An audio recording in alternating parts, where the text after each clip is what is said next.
So, chat, breaking news I just saw off the side while I was, doing my daily grind. And wow, I really do look homeless. One sec. There. At least it looks a little bit better. Oh my god, English. It looks a little bit better. I look more like a pothead now. Regardless, we get some breaking news. Some really cool stuff going on Honkai Star Rail. So yeah, let me just go to a page where I'm not gonna yap all day. They just announced some very cool changes coming in Honkai Star Rail. Now, I do have this Pure Fiction one pulled up. I don't think there's anything here. I didn't look at this. This is the one I was mainly looking at, the Voice of the Galaxy. This is the developer notes that they drop from time to time, as you may know, where they talk about the future updates coming to the game. This one in particular, I think, has something very interesting for a lot of players. And I'm just going to skip right to it because I think it's really cool.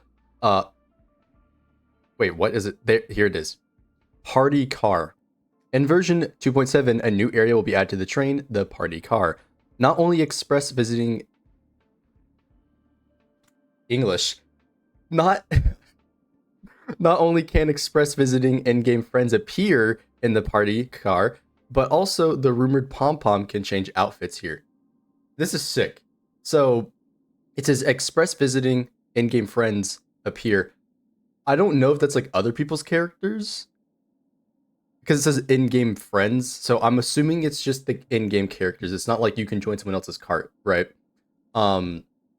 But if you could, that would be sick. If you could like show off your room, which is the other part that's really cool about this. Trailblazer's room, right? So the Trailblazer room will be located on the second floor of the Party Car, which there's multiple floors. What the hell? In 2.7, Trailblazers can unlock and gradually decorate their rooms through events. I'm talking over myself, Jesus Christ. During the event, you can also collect some small toys, quotation marks for whatever reason, to decorate your room. Not only that, but some... Jesus, dude, I cannot speak. But some furniture in the room will also be interactive. For example, the bathtub. I don't know what the hell that means.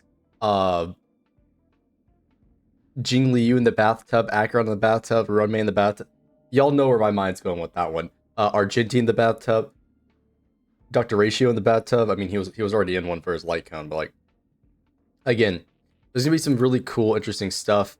I hope there's a wide variety of stuff at launch. Obviously, I know in Genshin when they added their teapot realm, right? There's customization that had a lot of stuff, and they've added to it over time, right? Hoping that they're gonna do the same thing here.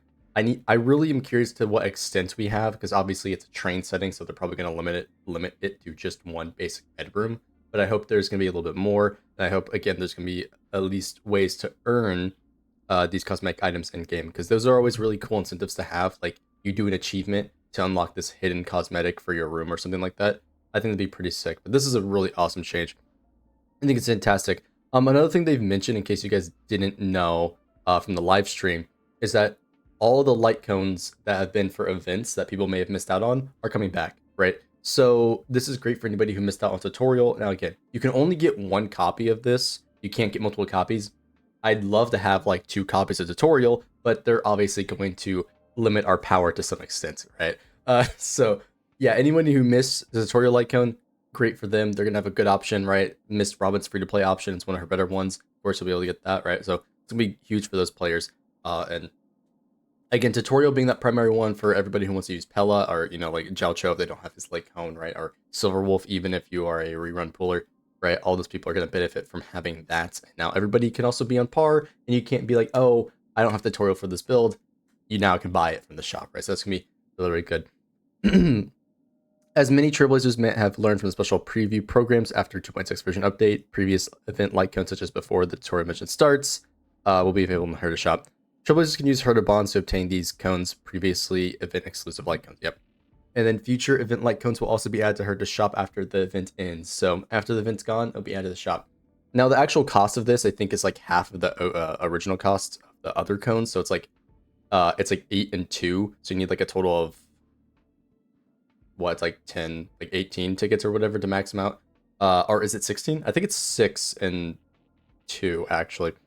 I can probably look at it in the game, to be honest with you. I've got the game pulled up right here. Take a look at the shop. It is 8 and 2. Yeah, so I was right. So yeah, it is 8 and 2. So you need a total of like 18 to max one of these out. It's pretty expensive, right? Obviously, if you've been playing since 1.0, you should have plenty of these unless you're a fool who actually bought tickets.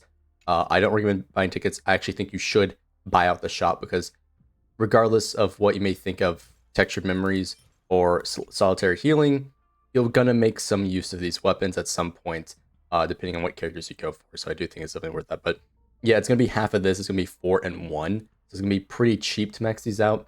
And that's why having all these expansions to the simulated universe is good, because it's going to give us more tickets to grind it up. Again, for this new players, they'll be able to grind an initial, chunk of tickets, and then over time grind up the remaining weapons. And in case you did actually want to know, like, weapon priority, what to buy, because again, it's been out a while. People probably don't have the most updated information for buying these weapons, and so I might as well throw it out there, right?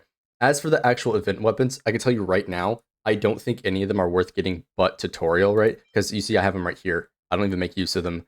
And that's because why do I need it, right? And this is more of like a meta perspective, but there's these other weapons that for specific characters like healers, they can make more use out of, like the free-to-play quid pro quo that is often used on Gallagher for his, current meta comps, right? And so you're going to have other options for these weapons that I don't think are worth spending your tickets on. And instead, you should use the fragments you get from like MOC and so on, right? So I wouldn't get the abundance one. I wouldn't get the one for Robin because Robin does have other options. You can always get the banner weapon for Robin, the Poised to Bloom as an example. Again, it was just here. It's a new weapon, so people won't have it. But there are going to be other options for Robin, to where I don't think you necessarily should pick up her free-to-play weapon to run on her. It's obviously going to be a great option, but that's what? That's 4 weeks. That's like 8 weeks. You have to grind up Simulated Universe to max it out. It's either you spend 8 weeks of that, or you spend this 8 weeks and get a different light cone that's more beneficial for your account, right? So priority, if you ask me, out of these ones that are coming to the shop, it's going to only be tutorial for those people who are trying to use Pella, Silver Wolf, those other characters that want affected rate. As for the other options, right, the current 5-star ones, if we actually take a look at those real quickly, I have to pull it back up because I forgot what they are. If you do ask me, honestly, I think the only one that's like mainly must pick up is like Aeon, because it's good for those destruction characters. Now, if you don't have any destruction character, then Stellar Sea is another good pick for those hunts, and then Eternal Calculus is really good for your addition characters. These 3 I think are worth picking up.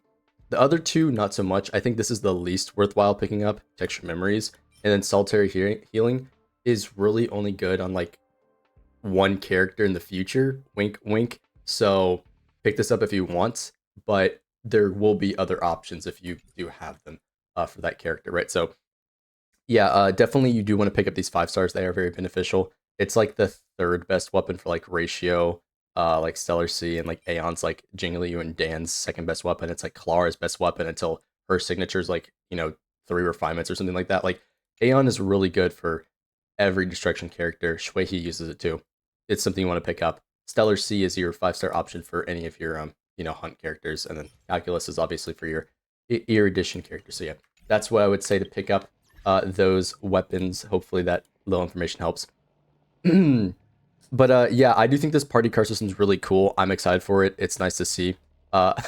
It's kind of weird because I didn't really care so much for this system in Genshin, but for this game, I do care a lot about it because, like, I just think it's a cool addition because it doesn't have to be anything crazy. You don't have to like create this massive structure going on, right? I just think you could have a simple room where you could put the characters you have in there, or at least see other characters, because let's be real, we all want to put a room with all our waifus or husbandos in there, right? Just stack them up in a line or something like that. So I think that will be, pretty nice to actually see in the game. And there's also this thing that's pretty cool for those people who, let's say, don't have the most space. They're not the most storage mindful for their devices, right? Or they perhaps don't have enough space. Finally, with the game persisting update. Jesus. The size of the game client is also a concern for the crew. After 2.7, a delete past mission resources feature will be introduced. Using this feature, certain one-time mission resources from the previous versions will be deleted based on the traveler's progress. Additionally, the crew will adjust some of the end-game resource version 2.7 to reduce the overall package size. Therefore, the pre-download version update process for 2.7 will require more space temporarily. After the update is complete, the game storage footprint will be reduced. Yeah. So they're optimizing the game more. This is great. I know I've seen multiple people complain about this a lot, but you know they're actually finally doing that, which is huge to see. I will say again, I still stand by the fact that they should allow us to replay old content, but instead they're doing the thing where you can just delete the old content and have more space. So it's here nor there. Allow us to replay it and allow us to delete it if we're not going to play it. Like, can we have both? I really don't know what's up with that, but again, good changes. Love to see this stuff coming to the game. Now let's look at the pure fiction one. Is there anything going on here? What the hell? Okay, does this need a whole separate video? What? Yo, what? Okay, I'm gonna look at this real quickly before I Yapp. Okay. So, it seems they're basically reworking pure fiction to play more into the buffs. So I don't know if this is going to reduce the amount of brute forcing you can do, or it's going to make the buffs stronger to where you no longer need these pure fiction shill units, like Jade, for example. So yeah, I don't know what to think about this. I'm still gonna go over it though. So after the pure fiction update, every period stage effects will turn into grit mechanics. Activate grit mechanics in battle to accumulate grit value. After occurring significant grit in combat, characters will enter surging grit state for a period of time. While in the surging grit state, characters will obtain powerful buffs. This is very interesting to see. I'm not sure why they're changing it, because here's the thing. Pure Fiction is the easiest in-game mode. Alright. Some people say otherwise, but Apocalypse Shadow is the hardest, MSC's in the middle, Pure Fiction's the easiest one, right? You just gotta... You literally clear it with free-to-play characters. You just gotta have the right investment. It's not a difficult mode. It's just mob clearing trash, right? So I am curious to see why they're changing it. Has it been like enough people are like, it's too hard, or like whatever, like I can't clear whatever it may be? Or is this just allowing us to play into the buffs more so we can use old characters that probably aren't the best for the current stage? Because there's other ways to do this. You can either push it to the extreme more, to where you have to play into the buff more, and you're going to have to pull these pure fiction characters, right? Or this is going to be like, we're just making it more uniform across the game so that all of these strategies can excel, right? I'm hoping it's the latter, but I'm curious to see what they're actually going to do with this. Now, here's the thing. This 100% is happening because they're introducing 5-star Herta. Let's keep it real here, chat. They are not doing this for any other reason. There's a 5-star Herta coming in like 3.0. Everybody saw it during the live stream. Herta was in the background for the new Simulated Universe expansion. 5-star Herta coming soon. She's going to be the god of pure fiction because we all know she's an emanator. She's going to be like the CEO of pure fiction, probably. I'm just look.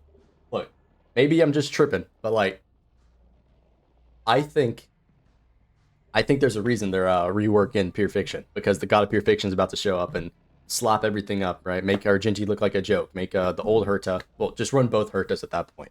Right? So yeah. Very interesting to see what changes are going to happen here. I think could be positive. Hopefully it's not negative. We'll see. You can accumulate grit quickly via various grit mechanics and synergize your buffs to deliver crushing damage while in the surging grit state, more effectively defeat enemies. So yeah, we'll see what happens there. Additionally, the Express Crews also adjusted certain enemy mechanics in Pure Fiction when engaging in combat after the update. The non-boss enemies will also continuously refresh.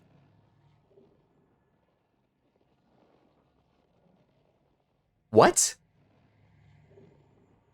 So this is 100% for characters like Rappa. So in case you guys don't know, Rappa's kit gets gutted whenever she cannot break, right? Herta's kind of to some extent, not Herta, sorry. Himiko to some extent, her kit stops functioning when she can't break. Rappa straight up just loses her stacks when she can't break. Argenti, for example, also gets energy for more enemies that are being introduced. Jiao Cho also gets more stacks for enemies being introduced, right? Black Swan gets more stacks for enemies being introduced. So you can see how changing this to keep pulling in enemies is going to make all of these characters massively more powerful. Because if you give Zhao Cho more stacks, well, now your Acheron has infinite ultimates when she already does in Pure Fiction because of the light cone being funny, right? This is going to allow Black Swan to apply more stacks because you're getting more Arcana procs, so it's also going to buff Acheron, so on, so on. It's going to allow Argenti to get more energy because they're introducing more and more enemies. It's going to allow Rappa to keep breaking targets and gain more stacks for her ultimate, so she's going to keep her damage up more and more. This is a crazy change that I'm honestly shocked they're doing, because I thought Pure Fiction was fine the way it was, but maybe they noticed that people just weren't clear in the boss, and they're like, let's just make these characters a bit better for this. This does, I would say, make Jingu Wan a bit worse, though, because of his, like, AoE mechanic. If you had used him in Pure Fiction before, you could have just killed everything and then had his Lightning Lord single target down the boss, and now it's just gonna bounce everywhere. I don't know if that's, like, necessarily a concern, but, like, you know, we'll see how he plays out. I don't know, could be weird. Aside from dealing direct attacks, you can also decrease boss HP of the boss HP enemy. Wait, by a certain percentage through defeating non-boss enemies. Oh, well there goes my Jing Yuan concern. You defeat the small dudes and he takes damage. That's crazy. Defeating non-boss enemies quickly efficiently will quickly reduce the boss HP. After defeating the boss enemy, next target wave will begin. Wait, so they're putting more bosses by putting a... I'm confused. So there's going to be boss tier enemies on the higher floors to where you just clear them and the mobs. Why make this change, though? I don't get it. We'll have to see how this plays out, but I really don't get it. I thought Pure Fiction was fine the way it was. I mean, maybe it's like people were saying Pure Fiction is boring, but like, it was just an AoE clear mode. Now it's going to be a little bit different. You're going to have to kill some big targets, which is very interesting. But yeah, we'll see what happens. Objectively speaking, this means when you play Pure Fiction, after the new update, you won't run into situations where you find a single boss enemy standing around alone on the battlefield, or moments where leftover non-boss enemies cause the bosses to be undefeatable. This wasn't that bad. Am I crazy? I don't think this was that bad. This has happened multiple times. Sure, I've gotten like 370k and like the boss is like right there, but they're 1 HP because I messed up a rotation or something. Like, whatever. It's not a big deal. I'll get enough points in the next floor. I don't think this is a necessary change, to be honest with you. I mean, cool. This just means it's going to be easier for AoE characters if they're like, couldn't kill the boss. Like Argenti is a perfect example, right? Because sometimes maybe you didn't kill the boss. Or hell, Blade plus Jade, they didn't kill the boss, whatever it may be, right? This will allow you to, kind of just kill the boss by killing the small dudes. But like, why? They're changing the score for this too, which is, that's a whole other thing. And then here's the last part: point accumulation and distribution adjustments. After Pure Fiction update, Trailblazers will obtain points based on the amount of they reduce from the boss's HP. Additionally, on the basis of the content of the update above, the scores you can obtain for beating the first, second, and third enemy waves will be 8,000, 16,000, and 16,000 respectively in Pure Fiction. The maximum score points needed to obtain various star ratings will not be changed for Pure Fiction.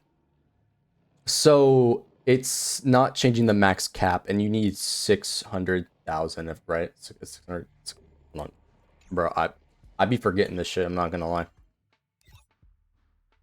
What's the point threshold Pure Fiction? Bro, get me in the... Oh my... What's the point threshold? I destroy this. It's 6,000. Yeah, so you're telling me now if you clear floor 2 plus floor 1, it's not enough?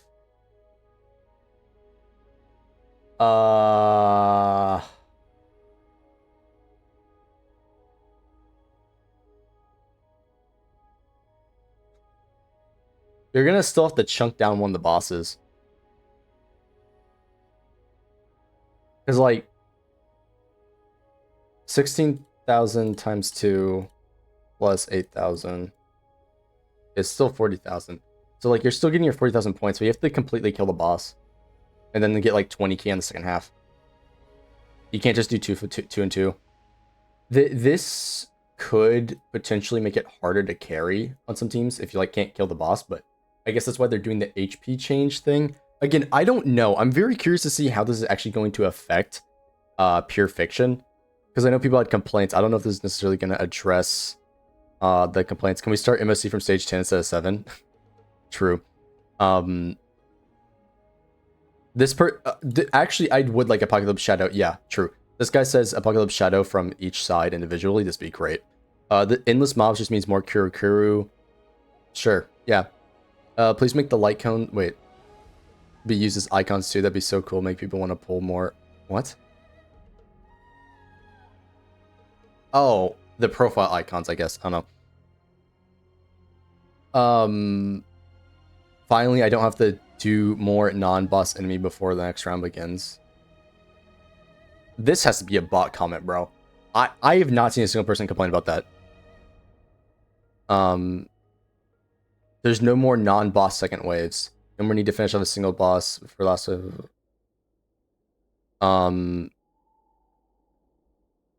Yeah. I mean, this again, it's like the War Dance event. I'm curious to see how this is going to be effective in the live game. I'm really iffy on this. I need to play it out more, or maybe just hop in the War Dance. But yeah, again, we'll have to see how this actually plays out in the live game. I am very curious to see this change. Maybe this will be more interesting for people in the future for Pure Fiction. But as of right now, I'm just like, it's like whatever. But yeah, could be a good change. Could be worse for some cases. But we'll see how it plays out. But yeah, don't forget to like, subscribe. Check me out on Twitch. Tell me your thoughts down below in the comment section. What do you think of the new Pure Fiction changes? What do you think of the new room that we're getting? Because I think it's great. Bathtub for the Trailblazer, right? Whatever it may be. So yeah, thank you for watching. I'll see y'all in the next one.